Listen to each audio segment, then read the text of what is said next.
नमस्कार. मी नीलाक्षी काळे-सालके. मातृगंधच्या सणांच्या गोष्टीत आपण ऐकणार आहोत गुरु नानक जयंती. गुरु नानक हे शीख धर्माचे संस्थापक मानले जातात. 15 एप्रिल 1469 ला त्यांचा जन्म पंजाबमधील तलवंडी गावात झाला. आज हे गाव पाकिस्तानात आहे आणि त्याला नानकाना साहेब असे नाव आहे. गुरु नानकांच्या वडिलांचे नाव कल्याणराय होते. काही लोकांच्या मते ते काणूचंद असे आहे. हे कुटुंब बेदी कुळातील क्षत्रिय होते. बेदी म्हणजे वेदी. या कुलातील एक पुरुष अमृतराय याने काशीला जाऊन वेदविद्या प्राप्त केल्याने त्याला वेदी ही पदवी मिळाली. लहानपणापासूनच नानक हा मुलगा इतरांपेक्षा वेगळा असल्याचे जाणवू लागले. तो अतिशय दयाळू होता. दारावर येणाऱ्या याचकाला काहीतरी दिल्याशिवाय तो राहत नसे. तो इतर मुलात विशेष मिसळत नसे. साधू संतांकडे जाऊन तो उपदेश ऐकू लागला. अरण्यात जाऊन चिंतन करू लागला. लहानपणीच त्याने संस्कृत व फारसी भाषेचा अभ्यास केला.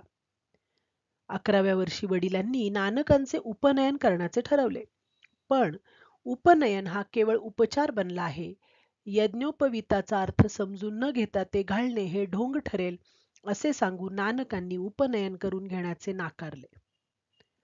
पुरोहितांना ते म्हणाले की आदर्श जानवे म्हणजे ज्यात दया हाच कापूस, संतोष हेच सूत आणि संयम हीच त्या जानव्याची ब्रह्मगाठ आहे, असे जानवे तुमच्याकडे असेल तर मी ते घालीन. त्या लहान मुलाचे हे विचार ऐकून सारे चकित झाले. वडिलांनी 18व्या वर्षी त्यांचे लग्न करून दिले. त्यांच्या पत्नीचे नाव सुलखनी. त्यांना 2 मुले झाली. त्यांची नावे श्रीचंद व लक्ष्मीदास अशी होती. पण नानकांचे मन संसारात व उद्योगात रमले नाही. एके दिवशी स्नानानंतर ते एका गुहेत जाऊन ध्यानाला बसले असता त्यांची समाधी लागली. पुढे 3 दिवस ते त्याच अवस्थेत होते. तेव्हा त्यांना ईश्वरी साक्षात्कार झाला. नंतर त्यांनी मानवतेच्या सेवेसाठी घर सोडायचे ठरवले.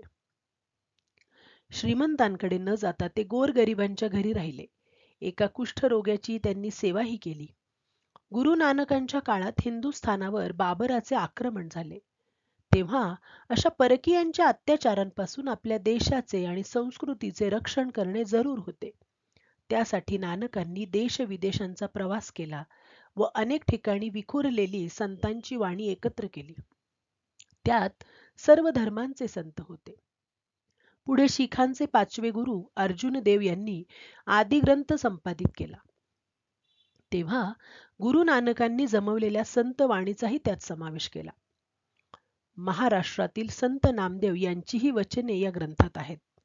पुढे 10वे व शेवटचे गुरु गोविंद सिंहांनी या आदिग्रंथाला ग्रंथसाहिब म्हणून गुरुपदावर स्थापन केले.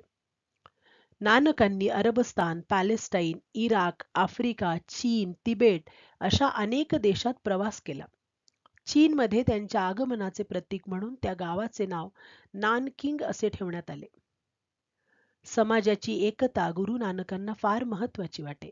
ते म्हणत की कुंभार जसा एकाच मातीपासून वेगवेगळ्या आकारांची भांडी बनवतो, तसेच देवाने एकाच प्रकारच्या 5 तत्वांपासून वेगवेगळे देह बनवले आहेत. तेव्हा त्यांच्यात फरक कसा करता येईल? सर्व समानच आहेत. कोणी हिंदू नाही की मुसलमान नाही. धर्माचे भेद त्यांना अमान्य होते. त्या काळी स्त्रियांची अवहेलना केली जात असे, पण गुरु नानकांना ते मान्य नव्हते. ते म्हणत, मोठमोठ्या राजांना जी जन्म देते त्या स्त्रीला वाईट कसे म्हणता येईल? त्या काळी लोकात संन्यास घेण्याची प्रवृत्ती होती. पण गुरु नानक म्हणत की माणसाने मन ईश्वरचरणी ठेवावे, हातांनी मात्र संसारातील कर्तव्य करत राहावे.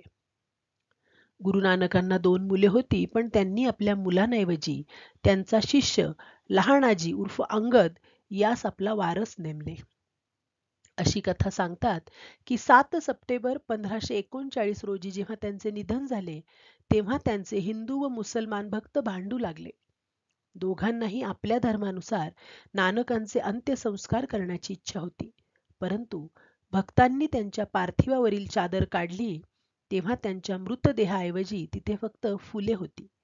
ती फुले त्यांच्या हिंदू व मुसलमान शिष्यांनी वाटून घेतली आणि आपापल्या पद्धतीने त्यांचा अंत्यविधी केला. धन्यवाद.